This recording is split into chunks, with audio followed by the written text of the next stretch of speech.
Nityanandam. This is Srinitya Ishwara Priyananda, and I'm an Adinavasi here at the Bengaluru Adinam Nityananda Peetham, which is in the outskirts of Bengaluru in Karnataka, India.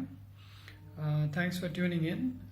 This is a short video about what Swamiji Paramahamsa Sri Nityananda shared in a recent Ask the Avatar session about why is it that artists feel a sense of loneliness in their careers at some point or the other. And here Swamiji very beautifully distinguished the difference between kala as it is described in the Vedic tradition and art as it is commonly understood in the society today.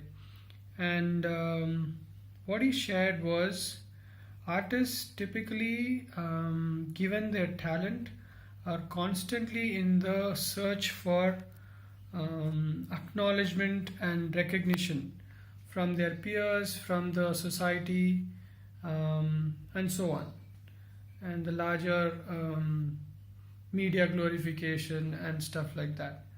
And what happens during that process is that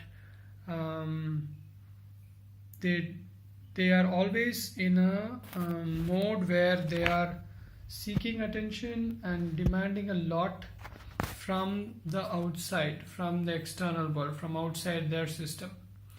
When you look at how the human system is built, which is a combination of body, mind, and consciousness,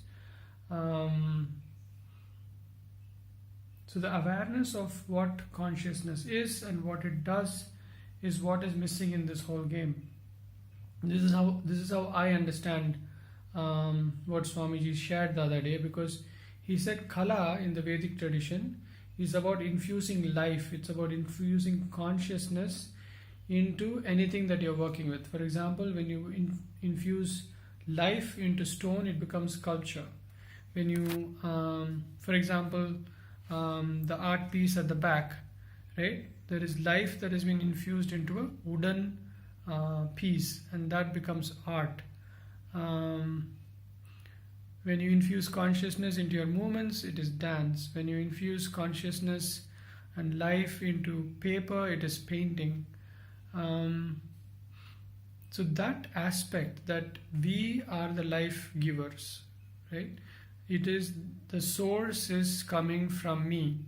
When that aspect becomes clear, artists need not feel lonely, because when they miss that particular context is when they're constantly craving for something from the outside.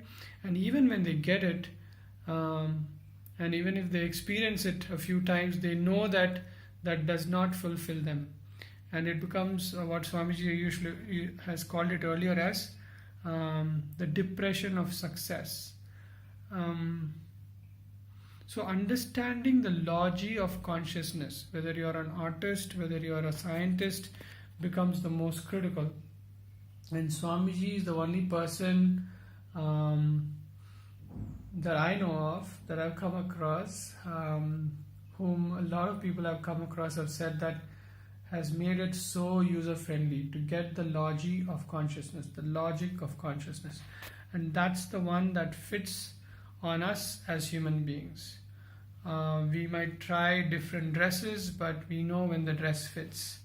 So I invite you to understand ourselves to the best, get the best self-knowledge that is possible to be transmitted, and that happens through the incarnation, through the happening of Avatar Paramahamsa Sri Nityananda.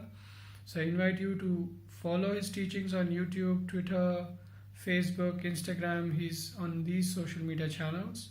And this weekend, on the 29th, Swamiji is offering a completely free program that is called Conscious Breakthrough Guaranteed. Now he's giving a third eye initiation during this particular session, and that opens up the whole realm of consciousness and the logi of consciousness in your life. So I invite you to be part of it. You can attend through two-way video conferencing, or you can come here physically to the Bengaluru Adinam, Nityananda Peetham. I invite you to be there and bring in the whole dimension of consciousness and the logic of consciousness into your lives. So Kala is so different from art, and when you are the giver of life, you are Shiva, and when you demand stuff from outside, you are Shava, or a dead body. So be alive, come and discover dimensions of life like no before. Thanks for watching. Nityanandam.